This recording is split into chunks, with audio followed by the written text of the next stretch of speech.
This is HP 15-DA1044NK model, full-size 15.6-inch laptop.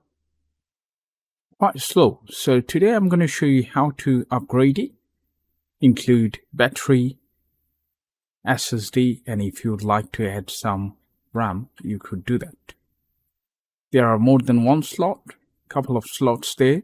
If you want, you can add up some RAM and then make it more faster.